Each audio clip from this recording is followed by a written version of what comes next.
Today's Japanese slang term is a really simple one, but a very useful one if you like going to theme parks. It is guri. Now, the guri in guri comes from greetingu, but this is not any kind of greeting. Instead, it is a guri of a character at a theme park. Indeed, the shortening guri does not come from greeting itself, but rather the longer term character greetingu, which, if you've been following my videos, you know is far longer than any Japanese person wants to say. So this got shortened to karaguri by at least 2008. As you can see here, people were using it by then, with a trend bump on Google Trends by 2011 to guri, as apparently even karaguri is just too long to say.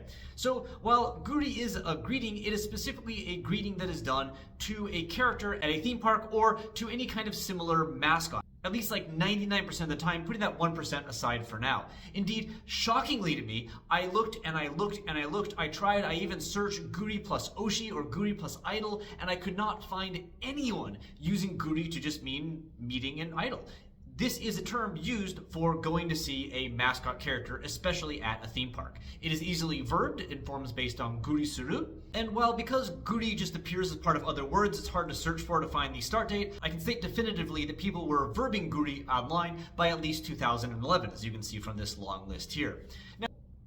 Now, because people love to guri, it has actually spawned a number of related terms. For instance, while a lot of guri are free, or at least free once you pay the ticket to the theme park, if you have to pay to specifically meet the character, that would be a yuryo guri, which you can see here. In contrast, a muryo guri is one that is free, and interestingly though, a furiguri, which is guri tingu, is not actually just a free one, it is one where you run into the person randomly at somewhere that you don't expect. So, while this person here had a muryo guri, which was free, but at a planned location and cost no money, besides again the initial entry price, this furiguri of meeting Pluto in a hotel was not planned, so while it was also free, it was a furiguri instead of a muryo guri.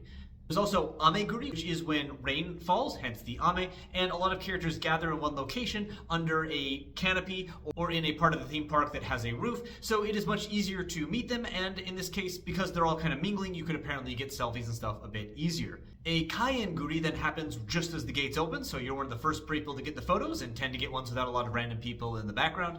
And then a seiretsu guri is one where you go to a set location and the people come out one by one and move around you in order. So by far the most kind of regimented form of guri that exists. I should stress that the theme park characters don't have to be mascots. They can be people dressed up as Disney characters, etc. Indeed, you've seen that before. But while there are other guri variants, I think that kind of gets the main point. So let's circle back to that 1% which are not related to theme parks or mascots. Every once in a while, there is someone using guri just to mean like a greeting with just normal human beings, but the biggest use outside of theme parks, etc. was by the Japanese furry community. Indeed, I found a number of posts where people were using guri to mean I met another member of the furry community, known as keimona in Japanese. From keimono, beast, and na, which comes from the Japanese sort of sound translating as in like worker in English. And it kind of makes sense that guri is now allowed to be used for this context because we still do have the, person in a suit sort of link that you don't get if you were just to guri a random human in normal clothes on the street. Anyway, regardless of what kind of guri you're interested in doing, there's no question this term is still seeing massive use in 2024, so kurigure mo guri shite kudasai.